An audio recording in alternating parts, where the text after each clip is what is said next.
Question number 1, ठीक है, इसमें बताओ a carbohydrate which can not be hydrolyse to simpler compound is called. इसमें कौन सा आंसर सही होगा? हाँ, वेरी गुड। ठीक है, तो सबसे सिंपलेस्ट फॉर्म कौन सी होती है इसकी? मोनोसेक्राइज्ड की, फिर डाइसेक्राइज्ड, फिर ट्राइसेक्राइज्ड, फिर पॉलीसेक्राइज्ड। ये क्या होता जा रहा है ये? ठीक है, तो इसका answer A is right. Question number 2 देखो, which one of the following pair is the essential constituent of our food. हमारे फूड के लिए बहुत जरूरी है कौन सी चीज? न्यूक्लिक एसिड या lipids, protein and carbohydrate, protein and nucleic acid and protein and lipids. कौन सी चीज हमारे लिए क्या है, बहुत ज्यादा यूजफुल है, हमारे लिए एसेंशियल कॉन्स्टिट्यूएंट है?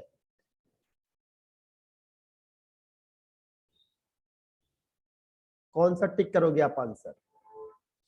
Okay, very good. Protein and carbohydrate is essential constituent of our food. ठीक है, तो आपने 2 में से 2 मार्क्स आ गए आपके पूरे। अब क्वेश्चन नंबर आते हैं 3 पे। क्वेश्चन नंबर 3, अब बताओ इसका, राइप ग्रेप्स कंटेन, इसमें क्या चीज होती है? ये मैंने आपको बताया नहीं, लेकिन ये आपको पढ़ाए हुए में से मतलब जो आपने पढ़ा है उन्हीं में से एक है। अब सोचो आपने कौन सी चीज पढ़ी है?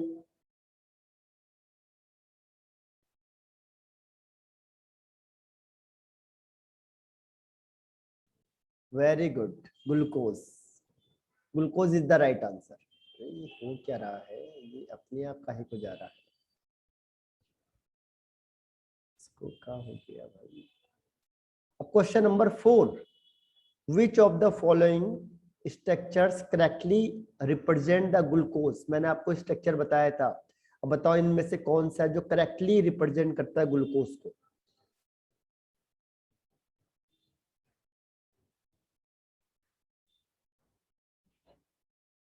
कौन से आंसर पे टिक करोगे आप?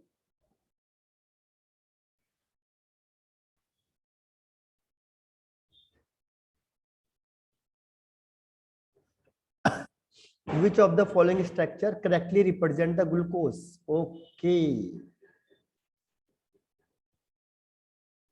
ये आप मिस कर गए। इसमें कितने कार्बन है? इसमें कितने कार्बन है बताओ?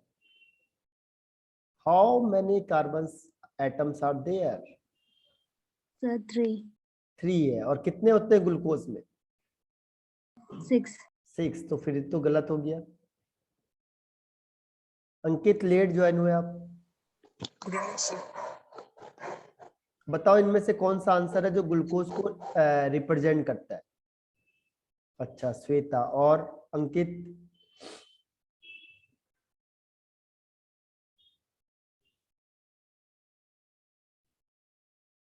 ग्लूकोज को हर बार दिखाया था हमने, पहले C6H12O6।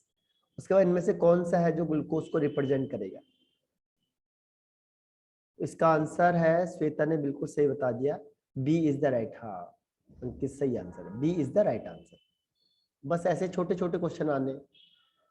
अब क्वेश्चन नंबर आ गए 5 पे।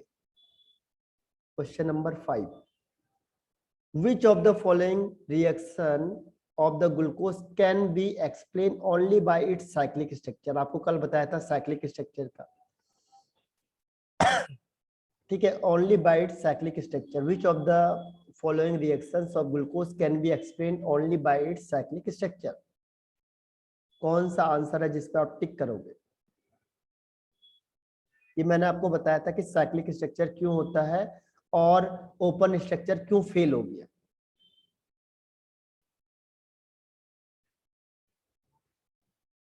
श्वेता ओके, और अंकित?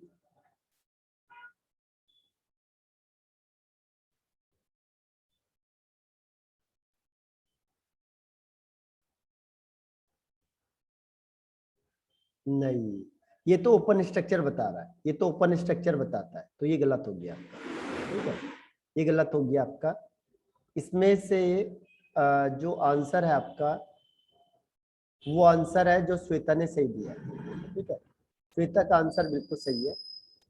और और ये है C is the right answer. Pentaacetate of glucose does not react, जो पेंटाएसिटेट होता है of glucose does not react with hydroxyl amine, तो ये आंसर सही है। ठीक है, pentaacetate of glucose does not react with hydroxyl amine. ठीक है, ये वाला आंसर बिल्कुल सही है, तो 5 का आंसर है सी। अब क्वेश्चन नंबर 6, बीटा फॉर्म कैसे ऑब्टेन्ड होता है? उसमें देखो एनसीईआरटी में था ये क्वेश्चन कि अल्फा फॉर्म के लिए क्या होगा और बीटा फॉर्म के लिए क्या होगा। कह रहा है कितना टेम्परेचर होना चाहिए बीटा फॉर्म के लिए। बीटा, अगर हम बीटा फॉर्म ऑफ ग्लूकोज को ऑब्टेन करेंगे hot and saturated aqueous solution से, hot and aqueous saturated solution से, ठीक है, तो बताओ कि उसमें टेम्परेचर कितना रिक्वायर्ड होगा, टेम्परेचर कितना रिक्वायर्ड होगा, 303 या 423, 371 या 419? अच्छा 423। और इसके अलावा श्वेता 423 था क्या आंसर या 371 है आंसर? 371 मेंशन है, तो 371 पे ही क्लिक करेंगे। ठीक है, 371 होगा। 420 एक मिनट है, इसको आंसर को चेक कर लेते हैं। आंसर का 1 मिनट है सर, ये 423 इसका मेल्टिंग पॉइंट है। हाँ, वो मेल्टिंग पॉइंट है, वो अलग हो गया। ठीक है, वो मेल्टिंग पॉइंट पे आ जाएगा। ये आपका किस कंडीशन में बीटा फॉर्म हो रहा है वो अलग है। ठीक है, इसीलिए इसका आंसर 371 केल्विन टेम्परेचर चाहिए बीटा फॉर्म को ऑब्टेन करने के। Question number 7, which of the following statement is not true about glucose? पहला ये एल्डोहेक्सोस होता है, on heating with HI it form n hexane. तीसरा it represent furanose form, and fourth it does not give 2,4 DNP test. अच्छा, ये वाला miss कर दिया था मैंने, आपको बताया नहीं था। ठीक है, 7 वाला क्वेश्चन का आंसर बताना क्या होगा, कौन सा इसमें गलत स्टेटमेंट है?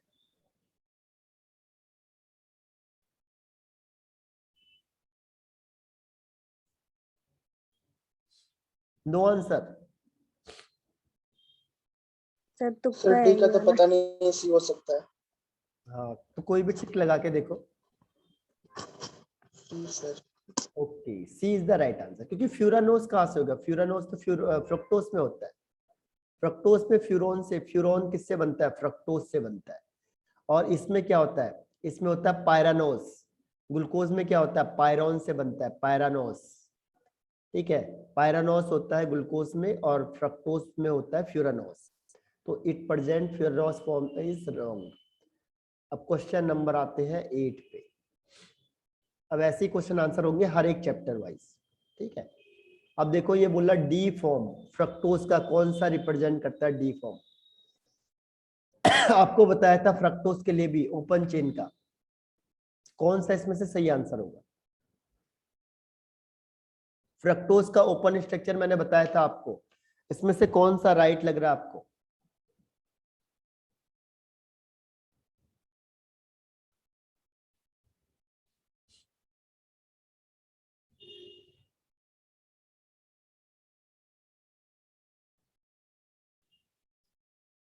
श्वेता मिस कर गई और उसने सही बता दिया। किसने? अंकित ने सही आंसर बताया। देखो मैंने आपको क्या बोला था, जो तीसरे नंबर का OH होता है वो कहाँ होता है? लेफ्ट हैंड साइड में होता है। बाकी सारे OH कहाँ होते हैं? राइट हैंड साइड में होते हैं। ये बताया था कि नहीं बताया था आपको कि तीसरे नंबर का जो OH होता है वो लेफ्ट हैंड साइड में होता है, बाकी सारे OH किधर होंगे? राइट हैंड साइड में होते हैं। यहाँ देखो ये 1 2 तीसरे नंबर का सही है, लेकिन इसमें ये इधर हो गया तो ये गलत हो गया, इसमें ये सारे इधर हो गए तो गलत हो गया, इसमें तो सब भी डाल दिया इसने तो और भी गलत हो गया। तो D is the right answer. ठीक है, इसको याद रखना। अब आते हैं क्वेश्चन नंबर 9। ठीक है, कौन कितना सही है से बाद में बताना मुझे किसका आंसर सही है। देखो इसमें कह रहा है वो कि जैसे हाइड्रोक्साइल एमाइन से रिएक्शन करेगा, हाइड्रोक्साइल का मतलब NH2OH से रिएक्शन करते हैं, जब हम NH2OH से जब हम रिएक्शन करेंगे तो उस कंडीशन में क्या होगा, कौन सी चीज बनेगी? जैसे हमने NH2OH के साथ रिएक्शन करवा दी, कौन सी चीज बनेगी ये बताना है आपको। तो बताओ इसमें से कौन सा आंसर आपको लग रहा है, यानी जो मैंने ऑक्साइम बताया था आपको, ऑक्साइम, तो इसमें से कौन सी चीज है जो ऑक्साइम है। अब बताओ इसका आंसर 1 और 2 में से है या नहीं है, पहले देख लो 1 और 2 में से आंसर है या नहीं है।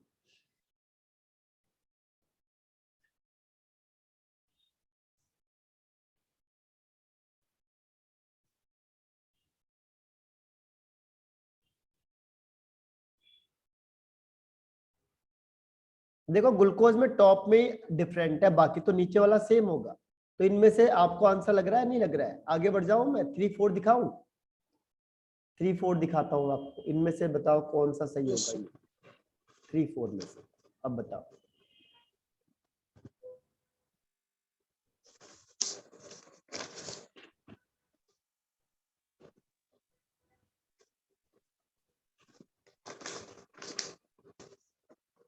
नो आंसर ग्लूकोज Yes, के sir. मैंने, अच्छा श्वेता, D. ओके, शायद D. हाँ D is the right answer. ठीक है, डी बिल्कुल सही। देखो टॉप में तो चेंज होना है बस, बाकी और कहाँ चेंज होगा, केवल टॉप में ही चेंज होना है। टॉप में यहाँ पे क्या होगा, देखो जब भी ये आ जाएगा CHO था और यहाँ पे आ गया NH2OH, ठीक है NH2OH, तो क्या होगा, इसका H हटा दो, यहाँ पे H2 ले आओ, यहाँ पे लिख दो OH। अब H2O बाहर हो जाएगा और यहाँ पे आ जाएगा CH डबल बॉन्ड NOH, तो H2O बाहर हो जाता है, NOH आ जाता है। लेकिन इसमें क्या है, बाकी सब कुछ सेम रहेगा। देखो 1 2 3, तीसरे नंबर का OH लेफ्ट में, बाकी सारे राइट में होंगे, ये तो बताया था आपको। थर्ड नंबर का जो OH होगा वो लेफ्ट में होगा, बाकी सारे किधर होंगे, राइट में। और 5 OH होंगे, 1 2 3 4 एंड 5 OH। ठीक है, तो ये वाला आंसर कौन सा हो गया इसका आंसर? इसका आंसर हो गया 4th वन।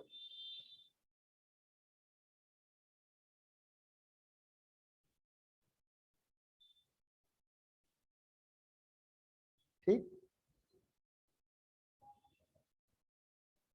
अब इसके बाद Yes, नेक्स्ट sir. आता है क्वेश्चन नंबर नेक्स्ट वन। इसके बाद है, अभी मैंने आपको शीट भेजी भी है ताकि खुद भी करो आप लोग। ये देखो, ये आपको पता है कि ये ग्लूकोज है और ग्लूकोज में हमने क्या मिला दिया, ग्लूकोज में हमने मिला दिया HCN। तो जैसे ही ग्लूकोज में आपने HCN को मिलाया, तो HCN को मिलाने से ये बनेगा, इसे कहते हैं साइनोहाइड्रिन। इसका नाम मैंने बताया था आपको, साइनोहाइड्रिन। साइनोहाइड्रिन नाम बताया था आपको। तो जब साइनोहाइड्रिन बनता है तो इसमें से कौन सी इंफॉर्मेशन ये बताता है? अब ये बताओ, ये इसके इस रिएक्शन के बेस पे हमें क्या चीज पता चलती है? अब 4 ऑप्शन है आपके पास, यू हैव 4 ऑप्शन। ठीक है, आप बताओ इसमें से कौन सा ऑप्शन आपको सही लग रहा है?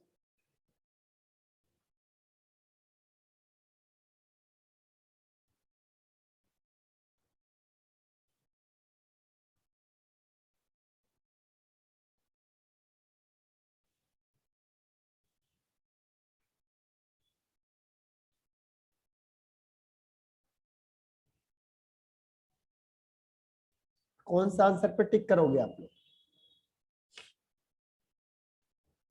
इससे हमें क्या पता चल रहा था, जब हम HCN को रिएक्शन कर रहे थे ग्लूकोज से, तो हमें किस चीज की इंफॉर्मेशन मिल रही थी?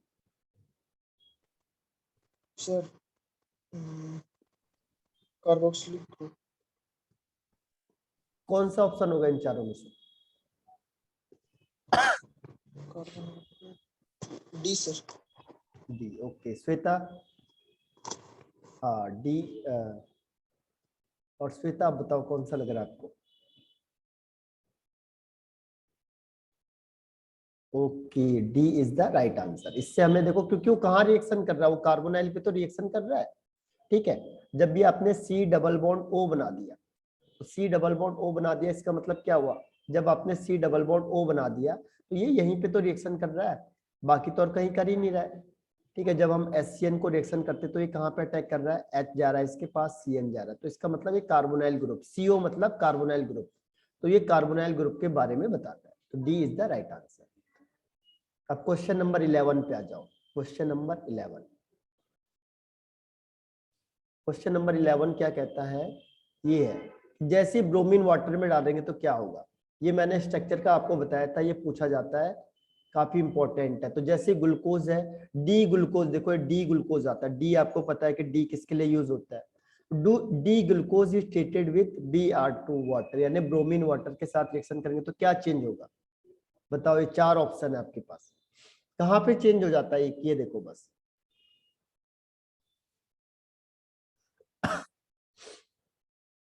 ABCD,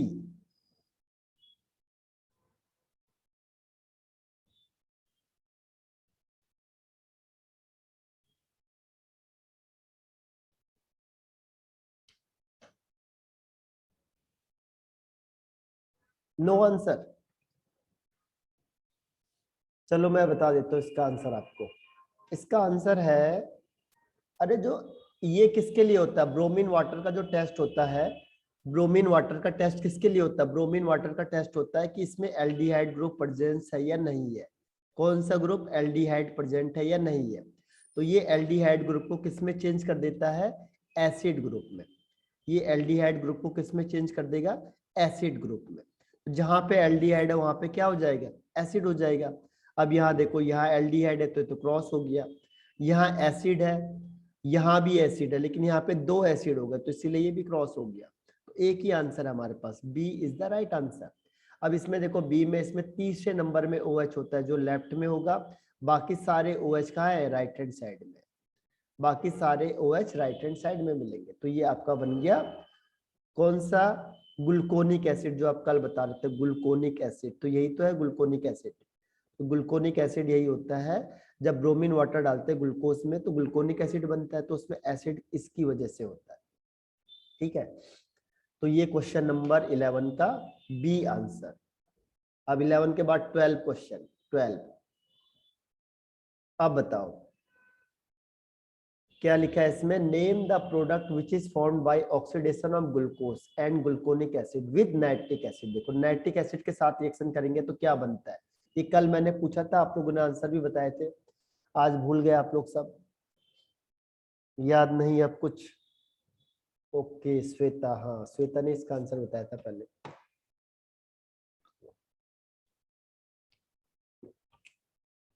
हाँ दोनों का सही आंसर है। जैसे हम लोग क्या करेंगे, नाइट्रिक एसिड से रिएक्शन करते हैं तो होता क्या है कि जो ये CHO ग्रुप है और यहाँ पे है CHOH का होल 4 और यहाँ पे CH2OH, तो जैसे हम इसका नाइट्रिक एसिड यानी कि इसमें ऑक्सीडेशन करते हैं, नाइट्रिक एसिड क्या होता है, स्ट्रॉन्ग ऑक्सीडाइजिंग एजेंट होता है, तो ये जो एल्डिहाइड है ये भी एसिड में चेंज हो जाता है, और ये जो प्राइमरी अल्कोहल है ये भी एसिड में चेंज हो जाता है, बाकी एज इट इज रहेगा, बाकी में कोई चेंज नहीं होगा। जो अल्कोहल ग्रुप है ये भी एसिड में चेंज हो जाएगा, और जो एल्डिहाइड ग्रुप है ये भी एसिड में चेंज हो जाता है, इसे कहते हैं सैक्रिक एसिड। ठीक है, तो saccharic acid is the right answer. अब क्वेश्चन नंबर 13 पे आ जाओ, 13 1 3।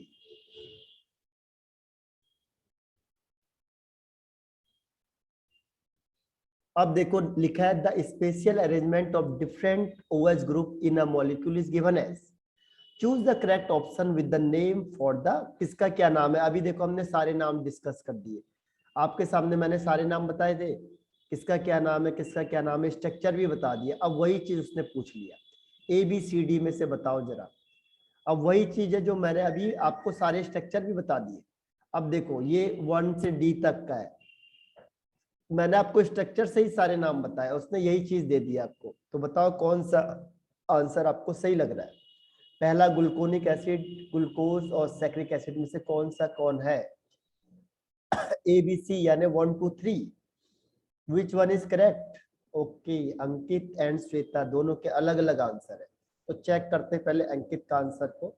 पहला अंकित ने लिखा है ग्लूकोज, ग्लूकोज दोनों का ग्लूकोज है, ठीक है, फर्स्ट वन इज ग्लूकोज, तो दोनों का ग्लूकोज और बिल्कुल सही आंसर है ग्लूकोज, तो दोनों ने सही आंसर बताया। सेकंड देखो ये एसिड है और लेकिन ये अल्कोहल है, तो ये है ग्लूकोनिक एसिड, तो ग्लूकोनिक एसिड किसने बता दिया, सेकंड वाले ने, तो सेकंड वाली कौन है, ये किसका था, अंकित का था। और ये सैक्रिक एसिड है, ये देखो दोनों COH ग्रुप है तो ये सैक्रिक एसिड है, थर्ड इज सैक्रिक एसिड, तो इसका मतलब अंकित ने सही बताया है, श्वेता रॉन्ग हो गई। ठीक है श्वेता। तो ये पहला ग्लूकोज, दूसरा ग्लूकोनिक एसिड और तीसरा सैक्रिक एसिड। अभी मैंने इससे पहले आपको बताया सैक्रिक एसिड में दोनों के दोनों COH में चेंज हो जाते हैं। ठीक है, तो इसको ध्यान रखो, पढ़ते समय याद होना चाहिए आपको सब कुछ। अब क्वेश्चन नंबर 14 का आंसर बताओ। क्वेश्चन नंबर 14 देखो, अब आपको ग्लूकोज दे दिया है, दिख रहा होगा मेरे ख्याल से आपको, ये ग्लूकोज दे दिया है और ग्लूकोज में हम क्या चीज मिलाएंगे कि ये एन हेक्सेन बन जाएगा। ग्लूकोज में हमने क्या चीज मिलाया कि एन हेक्सेन बन जाएगा। इसमें से ऑप्शन आपके पास 1 2 3 4 HF HCl HBr या HI, इन चारों में से किसको मिक्स करेंगे ग्लूकोज के साथ कि एन हेक्सेन फॉर्म होगा। ये भी मैंने आपको बताया था, इंपॉर्टेंट है और बहुत बार पूछा जाता है। तो बताओ कौन सा इसका आंसर होगा।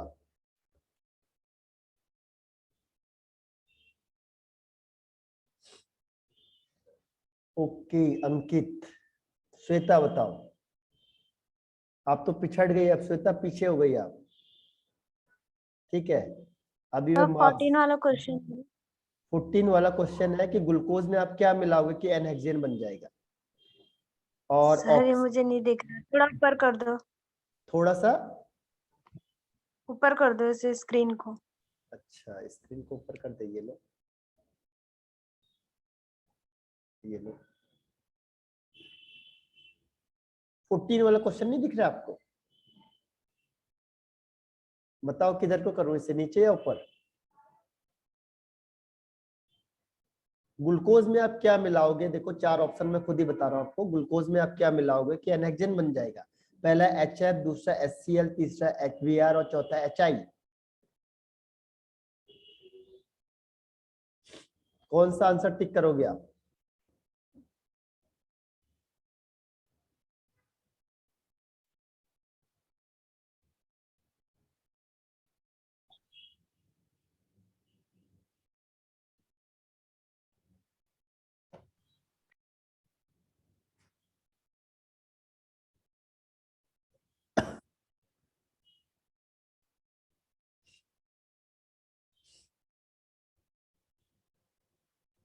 इसका आंसर है, चलो मैं बता देता हूं आंसर आपको। इसका आंसर है HI। पहले ही आपको रिएक्शन बताया था ग्लूकोज वाला। ठीक है, तो इसका आंसर है HI। अब क्वेश्चन नंबर 15 देखो, आपके पास मैंने वो ऐसे भी डाला हुआ है किसमें, जो आपके पास PDF है उसमें डाला हुआ है मैंने ये। अब क्वेश्चन नंबर 15 देखो, which is obtained from the aqueous decomposition of insulin. Insulin मैंने आपको बताया था, ये इंसुलिन होगा, इनुलिन लिख दिया इन्होंने। ठीक है, इंसुलिन होगा ये, इंसुलिन। तो इंसुलिन को डिकम्पोज करने पे क्या ऑब्टेन्ड होता है? 15th वाला क्वेश्चन, इनुलिन होगा या इंसुलिन होगा? ये क्लियर नहीं है, इसे छोड़ देते, क्लियर नहीं है क्वेश्चन। क्वेश्चन नंबर 16 बताओ, pair of compound which give positive test with Tollens agent. Tollens agent के साथ कौन सा टेस्ट देगा, यानी कौन सा रिड्यूसिंग एजेंट होता है, कौन सा रिड्यूसिंग एजेंट होता है जो टॉलरेंस एजेंट को और फिलिंग सॉल्यूशन को रिड्यूस कर देता है, उसे कहते हैं रिड्यूसिंग शुगर। अब इन चारों में से आपको कौन सा लग रहा है, 1 2 3 या 4? कौन सा टॉलरेंस एजेंट को रिड्यूस करेगा?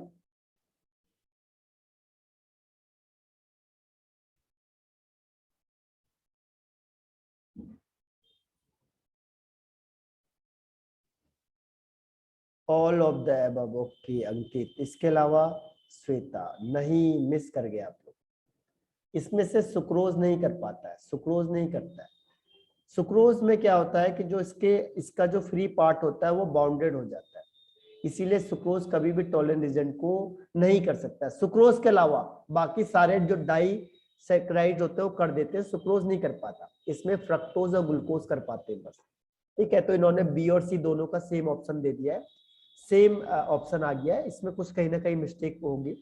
ठीक है, तो इसका आंसर है glucose and fructose. Glucose and fructose is the right answer, sucrose नहीं कर पाते।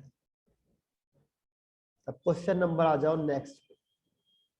एक क्वेश्चन नंबर आ गए 17 पे। How many number of water molecule are remove from the n number of amino acid during the formation of peptide bonds. कितने करेंगे हम, कितने वाटर मॉलिक्यूल को रिमूव करेंगे अगर n number of amino acid आपस में कंबाइंड हो रहे हैं। n का मतलब अगर 10 हो रहे कंबाइंड तो कितने वाटर के मॉलिक्यूल निकलेंगे।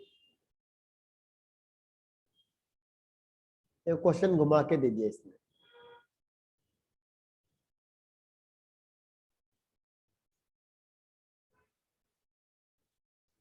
कौन सा आंसर होगा? ओके अंकित। इसके अलावा श्वेता, स्क्रीन दिख रही है ना श्वेता? फिर मुझे नीचे का नहीं दिख रहा।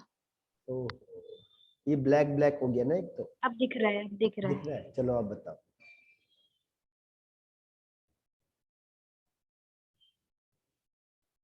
ओ नो, दोनों गलत हो गए इसमें। ठीक है, काउंटिंग में आगे करता हूँ। हाँ ये वाला है फर्स्ट, n-1। मैंने कहा था ना अगर दो अमाइनो एसिड आपस में कंबाइंड होंगे तो कितना मॉलिक्यूल निकलेगा? एक वाटर मॉलिक्यूल निकलेगा। अगर दो अमाइनो एसिड आपस में कंबाइंड होते, देखो NH, यहाँ पे C डबल बॉन्ड O और यहाँ पे OH। अगर दो अमाइनो एसिड मिलते हैं, सीधी सी बात है, देखो दो अमाइनो एसिड मिलेंगे तो क्या होगा? एक वाटर का मॉलिक्यूल निकलेगा, तभी तो एक पेप्टाइड बॉन्ड होता है। अब यहाँ पे आपने तीसरा ले आओ, थर्ड वाला ले आओ, तो फिर दो अमाइनो एसिड हो जाएंगे। ठीक है, तीसरे वाले में क्या होगा? 2। फिर फोर्थ को ले आओ, फिर 3, तो एक कम हो रहा है। फिर 5 को ले आओ तो 4, फिर 6 को ले जाओ तो 5, फिर 7 को ले आओ तो 6, तो एक कम हो रहा है, यानी n-1 is the right answer. ठीक है, तो जो भी n-1 वाटर के मॉलिक्यूल भी निकलेंगे और n-1 पेप्टाइड बॉन्ड भी बनेगा। कितना? n-1 बनेगा आपके पास पेप्टाइड बॉन्ड। पेप्टाइड बॉन्ड भी एक कम बनेगा और नंबर ऑफ मॉलिक्यूल्स भी एक कम रिमूव होंगे। ठीक है, वाटर ऑफ मॉलिक्यूल, तो इसका आंसर हो जाएगा 1। अब question number 18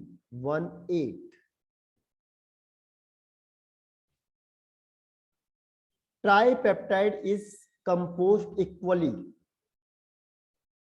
L tyrosine, L glycine and valine, one molecule of each. How many number of tripeptide can be obtained? ये तो नहीं आएगा क्योंकि काफी टिपिकल क्वेश्चन हो गया, ये इतना क्वेश्चन नहीं देता है। क्वेश्चन नंबर 19 में आ जाओ। अब बताओ, ये क्वेश्चन पूछ लेता हूँ आराम से। इसमें बताओ पेप्टाइड बॉन्ड कौन सा? अभी हमने पेप्टाइड बॉन्ड बनाया भी था, तो पेप्टाइड बॉन्ड इसमें से कौन सा है? आंसर क्लिक करना।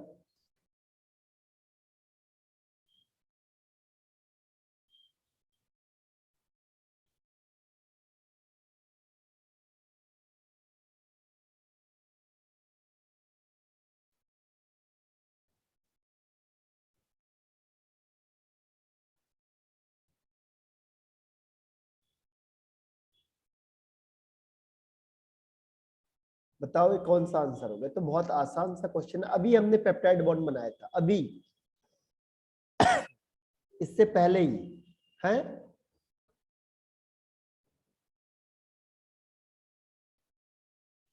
टिक लगा दो उसमें, कौन सा है? सॉरी सर, ओके अभी कुछ नहीं हुआ। पेप्टाइड बॉन्ड कौन सा होगा?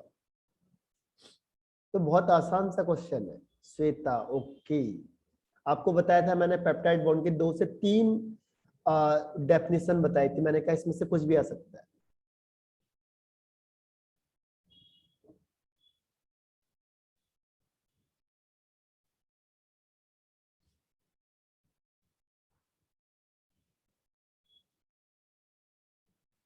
नहीं, एक नंबर कम हो गया। अब आप, मेरे ख्याल से श्वेता ने बराबरी कर ली है ना। CONH बॉन्ड इज कॉल्ड, जिसे कहते हैं एमाइड।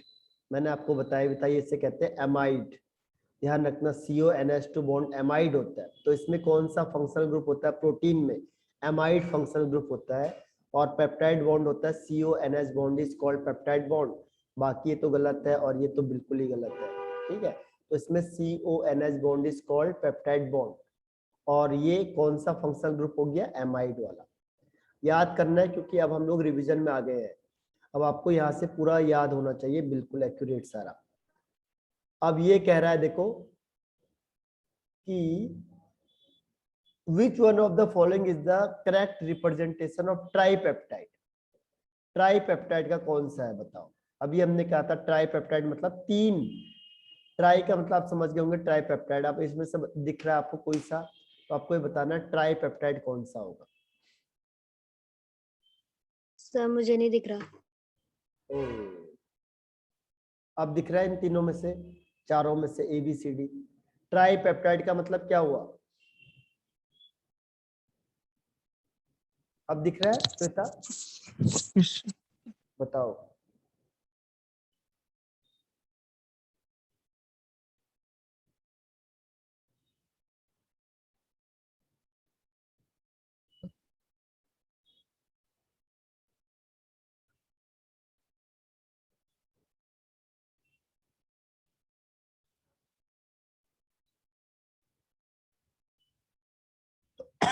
अच्छा ये टिपिकल क्वेश्चन हो गया है, इसीलिए आपको नहीं आ रहा होगा, है ना। ये थोड़ा टिपिकल क्वेश्चन हो गया, लेकिन फिर भी आप ट्राई करके देखो, हो जाएगा, वैसे हो जाना चाहिए।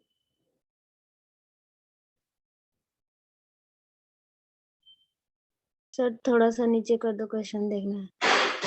ओके ये लो, अब दिख रहा है, ये ऐसे लो, ऐसे ले लो। बस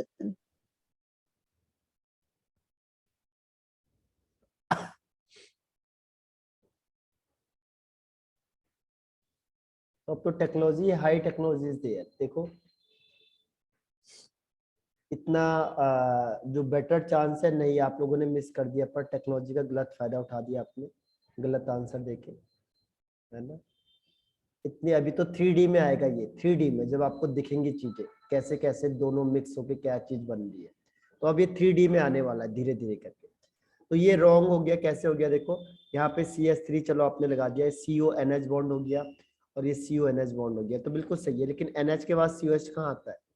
अच्छा ये C लिखा हुआ है इसमें, ठीक है। इसमें क्या होता है देखो, C है, यहाँ पे R आता है, यहाँ पे H आता है, यहाँ पे NH2 आता है, ठीक है, NH हो गया, और यहाँ पे आता है C डबल बॉन्ड OH आ जाता है, ठीक है। अब देखो ये है एलानाइन, ग्लाइसिन और एलानाइन।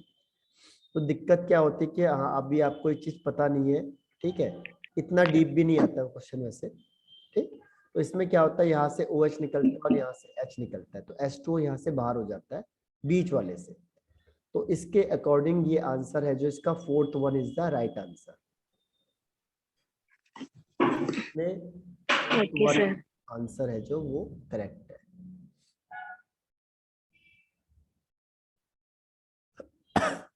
पर इतना डीप में नहीं आता इसमें क्वेश्चन कि आपको अलग अलग पूछ लेगा, ऐसा क्वेश्चन पूछा नहीं जाता है। अब देखो ये गिवन रिएक्शन दिख रहा है आपको, given reaction, in the given Yes, sir. Reaction. अब आपको रिएक्शन से दिख के पता चल रहा है कि क्या हुआ,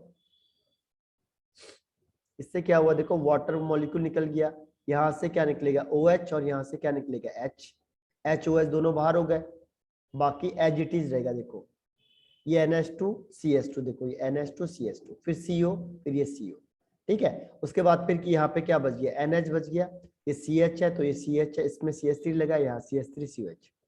ये दिख गया आपको रिएक्शन।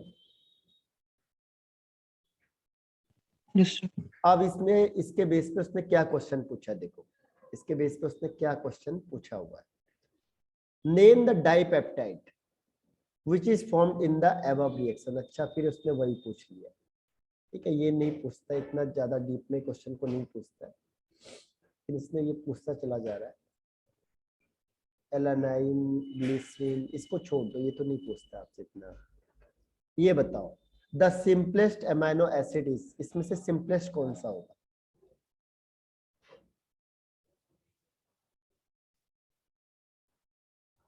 इसमें ग्लाइसिन होता है, ये सबसे छोटा होता है। इसमें क्या होता है, आर की जगह पे एच होता है, ध्यान रखना, ग्लाइसिन होता है इसमें, हाँ बस आर की जगह पे एच यूज होता है। तो ग्लाइसिन सबसे सिंपलेस्ट है इसमें से, ये देखो सिंपल हो जाता है CH2COH। तो इसमें जो ग्लाइसिन होता है ये क्या होगा, सिंपलेस्ट हो जाता है। बाकी सब थोड़े कॉम्प्लिकेटेड होते हैं, एलानाइन, वेलाइन, ये सब यूसाइन, ये थोड़े से टफ पड़ते हैं, इनमें से सबसे सिंपल होता है 22 का फर्स्ट वाला आंसर। अब 23 में आ गया हम लोग। Protein are hydrolysed by boiling with strong acid या एल्कली। जैसे हम इसमें हाइड्रोलाइज करेंगे यानी वाटर में डालेंगे और उसको हीट करेंगे स्ट्रॉन्ग एसिड या बेस के साथ, तो किस में कन्वर्ट हो जाएगा? 23 का आंसर। ये भी उसने रिएक्शन बेस दे दिया है, लेकिन हाँ एमाइड। ओके, और इसका श्वेता? सर स्क्रीन ऊपर कर दो थोड़ा, 2 ही ऑप्शन दिख रहे हैं मुझे। अच्छा, 2 ऑप्शन दिख रहे, तो टाइम भी जाने वाला है। पर जब तक टाइम रहता है तो पूरे ऊपर चला गया। अब बताओ।